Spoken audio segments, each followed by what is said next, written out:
కూటమి జరిగిన కుటుంబ సభ్యులు ఎంతో ఖర్చు పెట్టి కూటాన్ని ఏర్పాటు చేసుకుంటా ఉంటారు.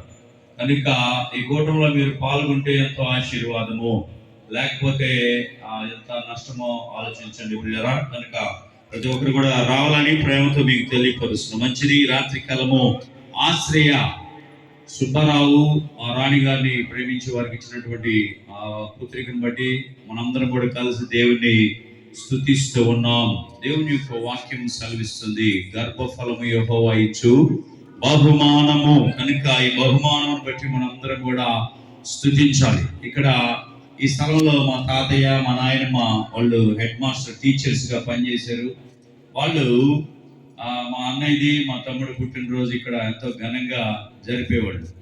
నా పుట్టినరోజు వచ్చే టయానికి వర్షం పడేది, జరిపేవాళ్ళు కాదు.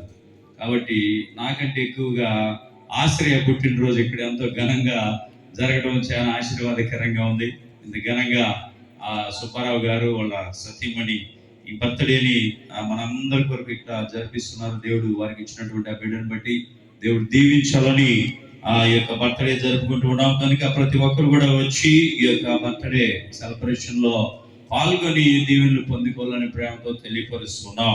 దేవుడు ప్రియులారా మనందరినీ కూడా సృజించాడు. ఈ లోకంలో మానవులందరినీ దేవుడు సృజించాడు. ఈ సృష్టిలో మనం ఒక కిరీటముగా ఉన్నామని మనం తెలుసుకోవాలి. ఈ సృష్టిలో మనమే ఈ సృష్టి మొత్తానికి ఒక కిరీటంగా ఉన్నాం. ఇంగ్లీష్ లో ఒక సేయింగ్ ఉంది, man is the crown of creation. ఈ యొక్క సృష్టికి మానవుడు ఒక కిరీటముగా ఉన్నాడు. God gave scriptures to only man. అంటే దేవుడు ఈ యొక్క వాక్యాలు మనుషుడికి మాత్రమే ఇచ్చాడు.